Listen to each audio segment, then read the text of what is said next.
नमस्कार दोस्तों। उम्मीद करता हूँ कि आप कोविड-19 के इस वर्ल्ड वाइड क्राइसिस में पूर्ण रूप से स्वस्थ और सुरक्षित होंगे। मैं आपका अपना डॉक्टर सज्जन friend Rohit, Ayurvedacharya, MS in surgery और working as a medical officer, Abu road, Sirohi. तो सबसे पहले मैं धन्यवाद करता हूँ इस वर्कशॉप के एडिटर्स को, जिन्होंने मुझे आप सबसे रूबरू होने का ये अवसर प्रदान किया, और आपको शुभकामनाएं देता हूँ कि आपने इस भारत की इस महान यौगिक, अकल्पनीय, अद्भुत योग विज्ञान को यूट्यूब के जैसे वर्चुअल प्लेटफॉर्म के द्वारा लोगों के स्वास्थ्य रक्षण हेतु प्रस्तुत कर रहे हो। तो दोस्तों, आज हम एक बहुत ही इम्पोर्टेंट विषय पर चर्चा करने वाले हैं, जिसकी प्रेजेंट टाइम में बहुत बड़ी आवश्यकता महसूस हो रही है। क्योंकि दोस्तों, प्रेजेंट टाइम में इस जो भौतिक युग है उसमें जैसे अपनी मुस्कान, हंसी, अपनी जो पॉजिटिव थिंकिंग है जैसे गायब सी हो गई है। मतलब कोई भी जैसे हंसना लोग भूल से गए होंगे, ऐसा लग रहा है। तो जी हाँ दोस्तों, आज मैं इसी महत्वपूर्ण विषय पर आपसे चर्चा करने वाला हूँ। यानी कि हम आज चर्चा करने वाले हैं मेंटल हेल्थ, यानी कि मानसिक स्वास्थ्य के बारे में। क्योंकि दोस्तों, ये एक बहुत ही महत्वपूर्ण विषय है, तो हम क्यों ना इस महत्वपूर्ण विषय की शुरुआत अपनी एक छोटी सी मुस्कान के साथ करते हैं। क्योंकि दोस्तों, एक छोटी सी मुस्कान में हमारे कई सारे जो डिप्रेशंस हैं, कई सारे जो अवसाद हैं, उनको दूर करने की काबिलियत है। और फिर अपना विषय जो मेंटल हेल्थ, यदि अपनी मानसिक स्थिति, अपनी मेंटल स्टेज अच्छी नहीं है, तो फिर इस विषय पर चर्चा करने का कोई महत्व या कोई मतलब प्रतीत नहीं होता। तो दोस्तों, हम शुरुआत करते हैं एक छोटी सी प्यारी सी 10 सेकंड की हंसी के साथ। आप सब 10 सेकंड के लिए अपने मन ही मन में मुस्कुराएंगे, ठीक है। विषय कुछ भी हो सकता है, अपने आप पे भी मुस्कुराया जा सकता है, ठीक है। तो उम्मीद करता हूँ कि आप सब अपने आप को एक अच्छी मानसिक स्थिति में पा रहे होंगे कि हम अब मेंटल हेल्थ के बारे में चर्चा कर सकते हैं। तो अब दोस्तों, हम तैयार हैं अपने विषय पर, यानी कि मेंटल हेल्थ के बारे में चर्चा करने। तो दोस्तों, हम आज क्या क्या और किस विषय में चर्चा करेंगे, इसके बारे में आपको कुछ पहले बता देता हूँ कि हम क्या क्या आज चर्चा करने वाले हैं। तो सबसे पहले हम चर्चा करेंगे कि मानसिक रूप से स्वस्थ कौन है।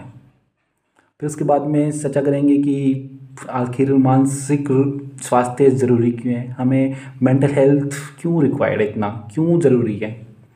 तीसरा होगा कि कौन कौन से डिसऑर्डर्स हैं जो प्रेजेंट टाइम में हमको सबसे ज़्यादा इफ़ेक्ट कर रहे हैं, उनके सिम्टम्स क्या हैं, उनका मैनेजमेंट क्या होगा, ये सब। और उसके बाद में हम जो इस वर्कशॉप की थीम है उसके बारे में चर्चा करेंगे कि आखिर ये वुमेंस में, जो प्रेजेंट टाइम में जो वुमेंस में इतने सारे मेंटल डिसऑर्डर्स दिखने को मिल रहे हैं, वो इतने सारे क्यों मिल रहे हैं, इसका पीछे क्या लॉजिक होगा।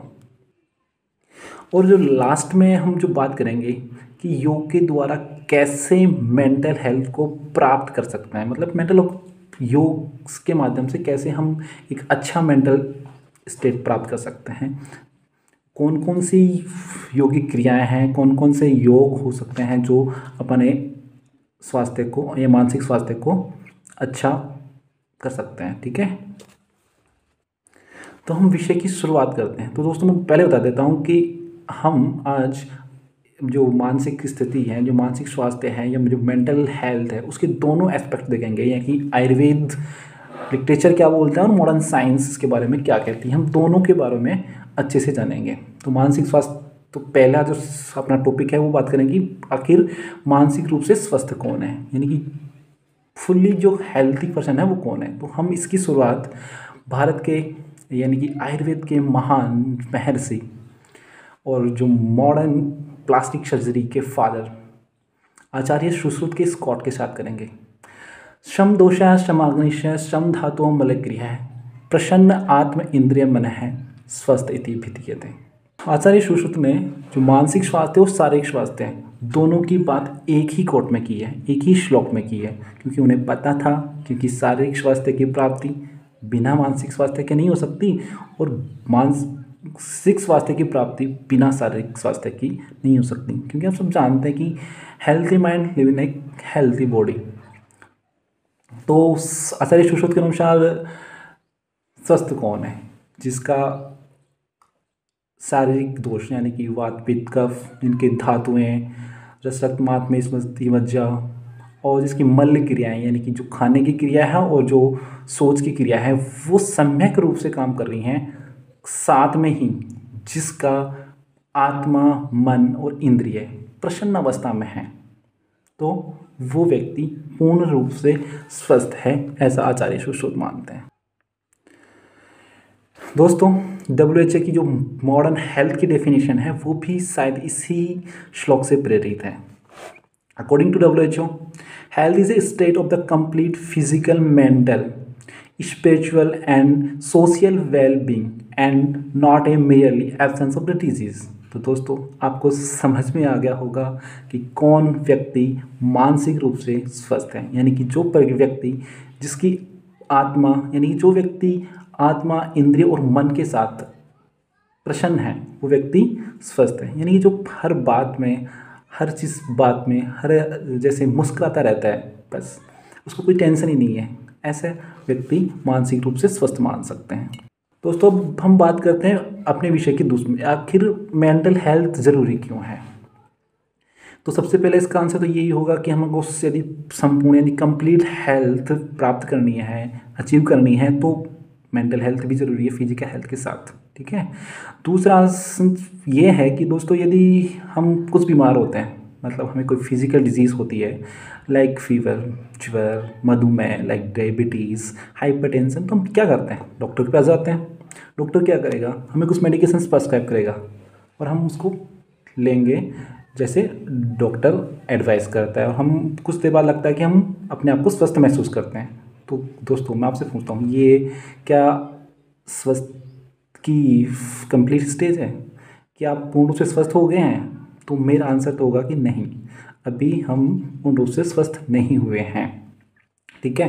क्योंकि जब हम बीमार होते हैं तो बीमार होता है हमारा मन, और जब हम मानसिक रूप से बीमार हैं तो बीमार होता है हमारा साथ में बॉडी भी, यानी कि तन। क्योंकि दोस्तों हमारा जो शरीर और जो मन है ना, वो एक दूसरे के साथ वैसे ही कनेक्ट हैं जैसे पानी के साथ मछली। और आयुर्वेद में एक क्लियर कट कॉन्सेप्ट है कि जब शारीरिक दोष यानी कि विषमता को प्राप्त करते हैं, यानी वात पित्त दो कफ जब विषमता को प्राप्त होंगे तो साथ में विषमता को प्राप्त होते हैं मानसिक दोष, यानी कि रज और तम। और इसका जो मॉडर्न कॉन्सेप्ट है, भी जो आधुनिक जो कॉन्सेप्ट है, वो शायद इसी से प्रेरित है। वो अकॉर्डिंग टू मॉडर्न साइंस की एवरी डिजीज़ है साइकोसोमेटिक डिजीज़। और इसका जो बेस्ट एग्जांपल है कि एवरी डिजीज साइकोसोमेटिक, हम अभी देख रहे हैं कि पोस्ट कोविड सिंड्रोम का एक नाम जाना पहचाना है। कोई भी पेशेंट कोविड पॉजिटिव होता है और जब कोविड से रिकवर करता है तो साथ में लाता बहुत सारा डिप्रेशन, जैसे उसका किसी से बात करने का मन नहीं हो या कुछ भी उसको मन नहीं लग रहा हो, ऐसे अलग। तो दोस्तों इस बात से प्रूफ होता है कि एवरी डिजीज़ ए साइकोसोमेटिक डिजीज़, यानी कोई भी बीमारी हो तो साथ में उसका मेंटली भी इफेक्टेड होता है कोई भी परेशान, ठीक है। अब तो आपको समझ में आ गया होगा कि आखिर मेंटल हेल्थ ज़रूरी क्यों है। तो दोस्तों अब हम आते हैं अपने तीसरे विषय पर कि जो प्रेजेंट टाइम में ऐसे कौन कौन से मेंटल डिसऑर्डर्स हैं जो सबसे ज़्यादा अपनी डेली लाइफ को इफ़ेक्ट कर रहे हैं या भी सबसे ज़्यादा इफेक्टेड। तो दोस्तों इसमें हम दोनों एस्पेक्ट से देखेंगे कि फर्स्ट आयुर्वेद में ऐसे कौन से मानसिक रोग हैं जो हम सबसे ज़्यादा इफेक्ट करते हैं और क्यों होते हैं। सबसे पहले हम आयुर्वेद में बताए गए 3 मुख्य मानसिक रोगों के बारे में बताएंगे। दोस्तों इन 3 मुख्य जो मानसिक रोग हैं उनके कई सारे सब टाइटल्स हैं, जैसे उन्माद के 5 मुख्य प्रकार, उसके बाद में 8 से 10 और सब टाइप, लेकिन आज हम केवल मुख्य जो प्रकार हैं मानसिक रोग हैं जो आयुर्वेद में बताए हैं, जैसे फर्स्ट उन्माद, इसको हम जो प्रेजेंट टाइम जो मॉडर्न साइंस के जो क्लिनिकल डिप्रेशन है उसके साथ कोरिलेट कर सकते हैं। सेकंड अपस्मार, जिसमें पेशेंट मेंटल हेल्थ के साथ अपनी कॉन्शियसनेस को भी खो देता है। और लास्ट है अतत्वाभिनिवेश, जिसमें ये पूरी टोटली मैडनेस वाली स्टेज है। रोगी को पता नहीं होता उसको क्या करना है, कहाँ बैठा है, खाना है कि नहीं खाना है। टोटल जो मैडनेस है उसको कुछ नहीं पता होता इस दुनिया का, ठीक है, उसको बोलते हैं अतत्वाभिनिवेश। तो दोस्तों हम अब आयुर्वेद के अनुसार जानेंगे कि इसके पीछे कारण क्या है, उसकी पैथोजेनेसिस यानी कि उस बॉडी में आखिर ऐसा क्या होता है कि ये लोग हम मेंटली डिसऑर्डर के साथ इफ़ेक्ट होते हैं, और उसका मैनेजमेंट क्या होगा। तो सबसे पहले बात करते हैं कॉजेज़ की, यानी कि निदान। ऐसे कौन से निदान हैं जिनके सेवन से हम मेंटली इफेक्टेड हो जाते हैं। तो दोस्तों इसमें दो कैटेगरी की है। फर्स्ट आहार, यानी कि ऐसा आहार जिसके खाने से हम मेंटली डिसऑर्डर से इफेक्ट हो सकते हैं। तो फर्स्ट में सबसे पहला आता है कि विरुद्ध आहार। तो दोस्तों विरुद्ध आहार मतलब ये होता है कि कोई भी अपोजिट प्रॉपर्टी वाले फूड का हम लगातार कंटिन्यूसली सेवन कर रहे हैं तो उससे हमें मानसिक बीमारियां हो सकती हैं। जैसे मछली और दूध आयुर्वेद का सबसे बड़ा विरुद्ध आहार माना गया है कि मछली और दूध का सेवन लगातार हम कई दिनों तक करते हैं तो हम उससे शारीरिक के साथ मानसिक रूप से भी बीमार हो सकते हैं। दूसरा हुआ दूषित भोजन, यानी कि कृमि युक्त कोई भी पॉइजन ऐड कर दिया, या कोई भी बैक्टीरियल इन्फेक्ट या फंगल इन्फेक्टेड कोई भी फूड यदि हम लगातार सेवन कर रहे हैं तो वो भी इसका वो है। दूसरा जो कैटेगरी आती है वो है विहार। ऐसे कौन से बिहेवियर या कौन से विहार हैं जिससे हम जिसके करने से हम क्या हो जाते हैं मानसिक रूप से बीमार। तो सबसे पहले इसमें आयुर्वेद के अनुसार बताया कि जो सज्जन पुरुष हैं, जो महान पुरुष हैं, उनका अपमान। तो अपमान यदि कोई कर देता है तो वो मेंटली रूप से इफेक्टेड होता है। तो इसके पीछे लॉजिक क्या है कि सज्जन पुरुष का अपमान करने से आखिर हम मानसिक रूप से बीमार क्यों होंगे। तो उसके पीछे ये लॉजिक हो सकता है कि वो महान पुरुष है, उसकी समाज में बहुत अच्छी वो है। यदि हम उसका अपमान कर देंगे तो उस समाज के लोग हम बार बार आके बोलेंगे कि क्या कर दिया, और उससे हमको एक आत्मग्लानि होती है, ठीक है, जिससे आत्मग्लानि हो गया और वो ही एक जो मेंटली जो पैथोजेनेसिस बनती है, मेंटल डिसऑर्डर की पैथोजेनेसिस बनती है, वो कहीं ना कहीं हम क्रिएट कर लेते हैं, ठीक है। दूसरी होती है अत्यधिक आलस, यानी कि कोई अपना बहुत ज़्यादा खुशी हो जाती है। तो दोस्तों वो भी एक बहुत बड़ा रोल वो करती है कि सुना होगा कि किसी को अचानक खुशी हुई और वो पागल हो गया। और एक अत्यधिक दुख, ये है विहारज कॉजेज। हम बात करते हैं पैथोजेनोसिस की कि आखिर ऐसा क्या होगा। तो सबसे पहले हम जो भी निदान जो भी कॉज है उसको हम अडेप्ट करेंगे, यानी कि अत्यधिक कुछ हो गया, कुछ ने हमको डराया या दूषित अन्न खा रहे हैं, उससे क्या होगा। जो मानसिक दोष हैं रज और तम, वो वात आदि दोषों से मिलकर बुद्धि का स्थान जो हृदय बताया गया है दोस्तों, जो बुद्धि का स्थान उसमें जाके अपना स्थान संचय कर लेते हैं, वहाँ जाके एक्युमुलेशन कर लेते हैं। जिससे क्या होगा, जो बुद्धि हृदय से मनोवह स्रोतस, यानी कि जो चैनल्स थे मनोवह स्रोतस नाम के चैनल, जिसके थ्रू बुद्धि हृदय से निकलकर ब्रेन में यानी कि मस्तिष्क में जाकर अपना कार्य करती है। तो दोस्तों जो मन है उसका और बुद्धि का स्थान आयुर्वेद में हृदय बताया है, और उसका जो कार्य क्षेत्र है यानी जहाँ पे बुद्धि और मन जाके काम करते हैं वो मस्तिष्क है। तो अब होगा क्या, जो दोष दूषित होकर हृदय में आश्रित होंगे तो वो जो ब्रेन और हृदय के बीच में जो कोऑर्डिनेशन था, मनोवह जो चैनल्स थे उनको ब्लॉक कर देते हैं, जिसके कारण मस्तिष्क और हृदय के बीच का जो कोऑर्डिनेशन है वो टूट जाता है। और उससे होता क्या है, हम मानसिक रूप से बीमार हो जाते हैं। क्योंकि दोस्तों जब बुद्धि अपने कार्य क्षेत्र में जाके काम ही नहीं करेगी तो हमारी सोचने की शक्ति, हमारी याददाश्त, हमारी जो फील पावर है वो सबका लॉस्ट हो जाता है, ठीक है दोस्तों। अब हम जानेंगे कि जो मानसिक रोग से रोगी ग्रस्त हो गया तो उसमें क्या क्या सिम्टम्स होंगे, हम कैसे पहचानें कि ये कोई मानसिक रोग की तरफ अग्रसर कर रहा है या कि मानसिक रोग से ग्रसित होने वाला है। तो हम कैसे, तो उसके लिए आयुर्वेद में कुछ सिम्टम्स बताए हैं, जनरल सिम्टम्स, स्पेसिफाई अलग होते हैं।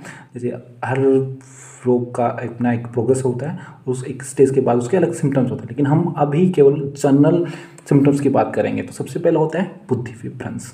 दोस्तों मैंने पहले बताया कि जब बुद्धि अपने कार्य क्षेत्र में जाके काम ही नहीं करेगी, पैथोजेनेसिस होता है ना, जिससे वो काम नहीं करेगी तो उससे होगा कि व्यक्ति की सोचने की, समझने की या उस थिंकिंग जो पावर है वो, या फिर वो क्या करना है क्या नहीं करना, ये सारी जो बुद्धि है उसका लॉस या उसका बहुत कम हो जाती है कि वो नहीं कर पाता, उसको क्या करना है क्या नहीं ये उसको बिल्कुल नहीं समझ में आता। तो दूसरा सिम्टम है वो है दृष्टि का चंचल होना, यानी कि दृष्टि जो अपनी नेत्र है वो अपने वाक्य के साथ कोऑर्डिनेट नहीं कर पाती, यानी कि रोगी देख किधर रहा है बोल किधर है। अब दोस्तों आपने देखा होगा कि कोई भी मानसिक रूप से ग्रस्त व्यक्ति आंखें मिला के बात नहीं कर पाता, ठीक है। तो दूसरा सिम्टम उसको होगा कि वो अपने आंखों का अपने वाक्य के साथ अपने सेंटेंस के साथ कोऑर्डिनेट नहीं कर पाता। जो तीसरा सिम्टम होगा वो होगा उसका पेशेंस, यानी कि उसकी धैर्य शक्ति का नष्ट हो जाना। उसको आप कुछ करने के बोलेंगे तो वो पता नहीं कभी भी एग्रेसिव हो सकता है, कभी भी छोटी सी बात पे लड़ाई करना शुरू कर देगा, या फिर कोई बड़ी बात कर दे उसको कुछ वो नहीं है कि किस बात पे गुस्सा होना है किस बात पे, यानी कि उसकी धैर्य की शक्ति जिसका पेशेंस पावर है वो बिल्कुल लॉस्ट हो जाता है। जो पांचवा और सबसे इम्पोर्टेंट है कि कैसे पता लगाएं, उसके लिए इस आयुर्वेद में लिखा है कि अवबद्ध वाक्य, कि वो कंटिन्यूशनी बिना मतलब के बिना या खुद ही खुद से लगातार कई घंटों तक बातें करता रहता है बोलता रहता है, ठीक है।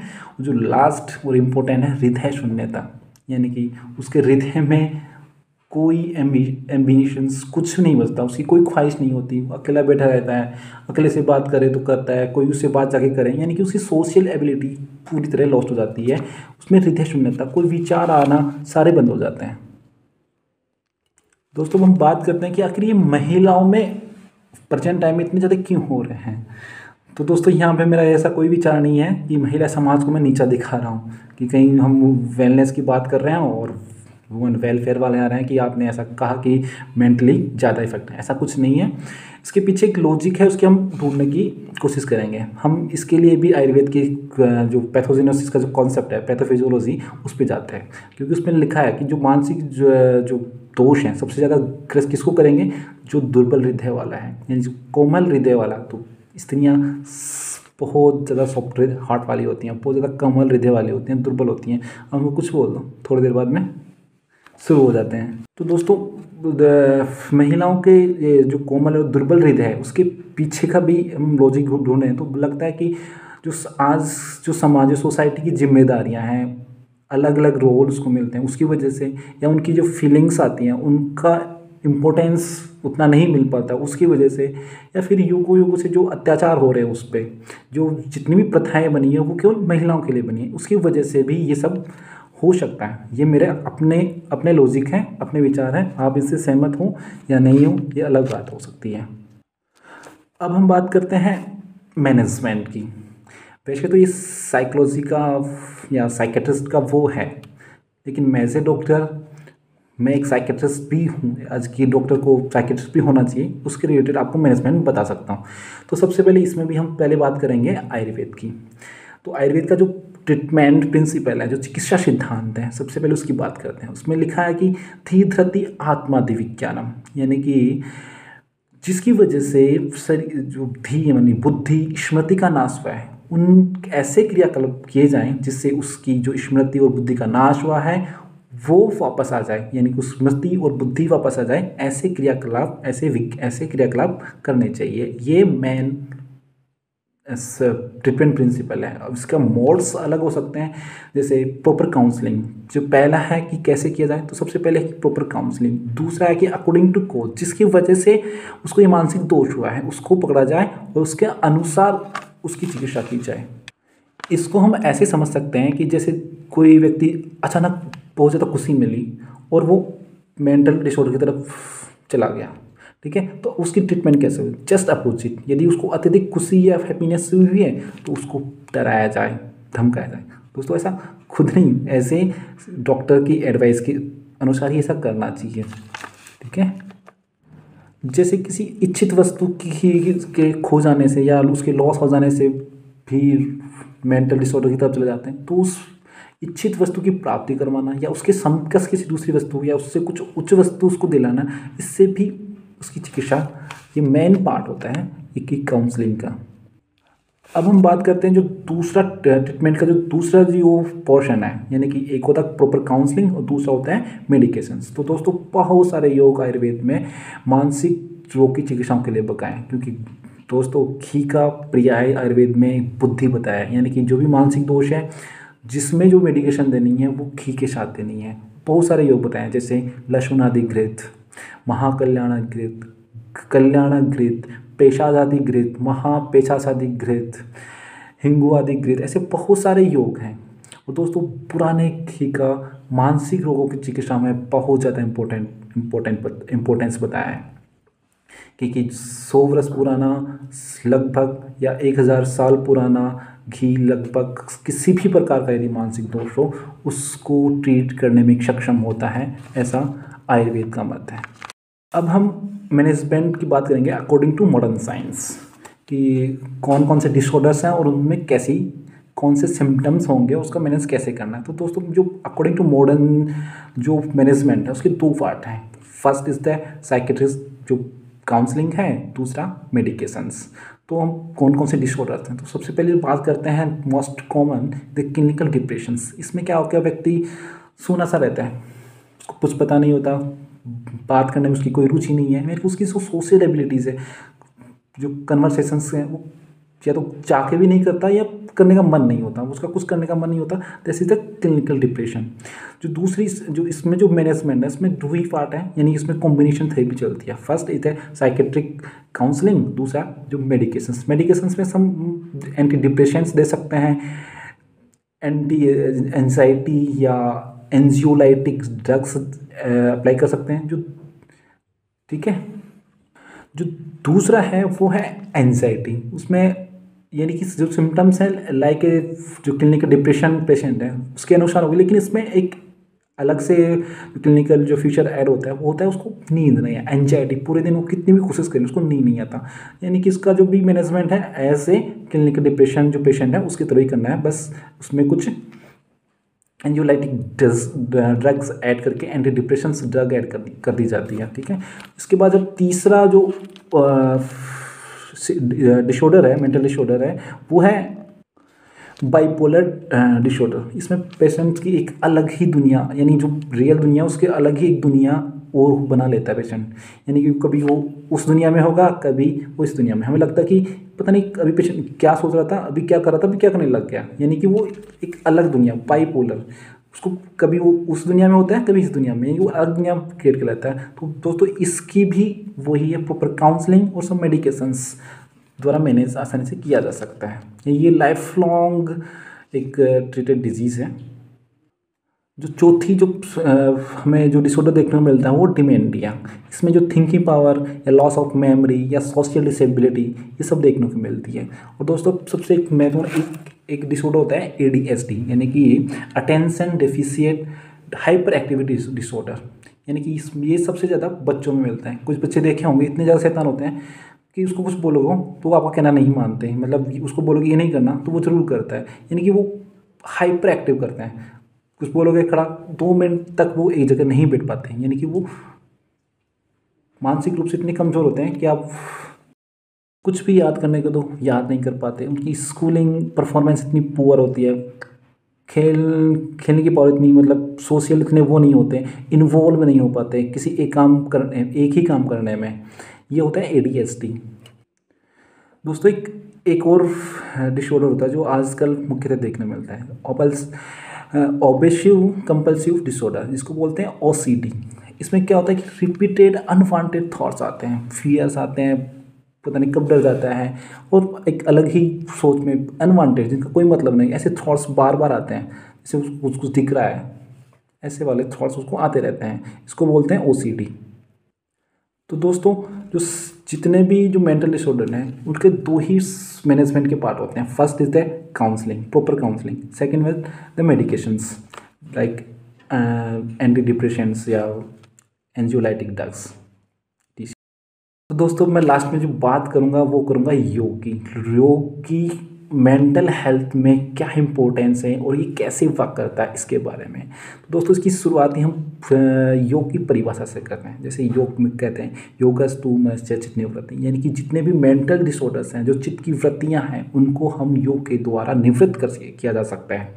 ठीक है, तो योग कई प्रकार होते हैं। तो मैं सबसे ज़्यादा प्रेजेंट टाइम में जो सबसे ज़्यादा योग जो का सबसे अच्छा मेथड है वो अष्टांग योग। तो दोस्तों अष्टांग योग में भी जो प्राणायाम है वो मेंटल हेल्थ में बहुत ही ज़्यादा इफ़ेक्ट या इम्पोर्टेंस रखता है। तो दोस्तों हम बात करते हैं कि प्राणायाम आखिर कैसे मेंटल हेल्थ में काम करता है या मेंटल डिसऑर्डर्स में ये कैसे काम करेगा उसमें। तो सबसे पहले हम जाते हैं पैथोजेनेसिस पे, क्योंकि मैनेजमेंट क्या है या चिकित्सा क्या होती है कि जो पैथोजेनेसिस हो रही है उसको ब्रेक डाउन कर दो तो कोई भी डिजीज़ क्योर हो जाती है या मैनेज हो सकती है। तो हम क्योंकि पैथोजेनेसिस में बात कर रहे थे कि दोष हृदय में जाके आक्रांत कर लेते हैं किनको, मनोवैश होता है उसको। और दोस्तों साथ में बुद्धि और मन के साथ प्राणवायु का स्थान भी आयुर्वेद में क्या बताया है, हृदय। यानी कि कोई भी दोष यदि हृदय में आक्रांत हो गए हैं या स्थान संश्रय उन्होंने कर लिया है तो उनको प्राणवायु के द्वारा बहुत ही जल्दी और क्विक ट्रीट या मैनेज किया जा सकता है। यानी कि प्राणायाम द्वारा यानी कि प्राणवायु पर नियंत्रण द्वारा हम मानसिक दोषों को आसानी से ट्रीट क्या कर सकते हैं। ठीक है, तो दोस्तों जो ये यूट्यूब चैनल है उसमें रीता योग जर्नी, उसके माध्यम से आपको अनेक ऐसे प्राणायाम बताए जा रहे होंगे जिनको हम सीख सकते हैं इनके माध्यम से और मानसिक रोगों को आसानी से मैनेज कर सकते हैं अपने घर बैठे। तो दोस्तों अब वक्त हो गया है आपसे विदा लेने का। तो दोस्तों आयुर्वेद और योग को अपनाकर हम संपूर्ण स्वास्थ्य को प्राप्त कर सकते हैं, क्योंकि महर्षि पतंजलि कहते हैं कि आयुर्वेद द्वारा शारीरिक, योग के द्वारा मानसिक और ये व्याकरण के द्वारा वाचिक दोषों को दूर किया जा सकता है। तो दोस्तों उम्मीद और आशा करता हूँ कि आपको मेरा साथ पसंद आया होगा।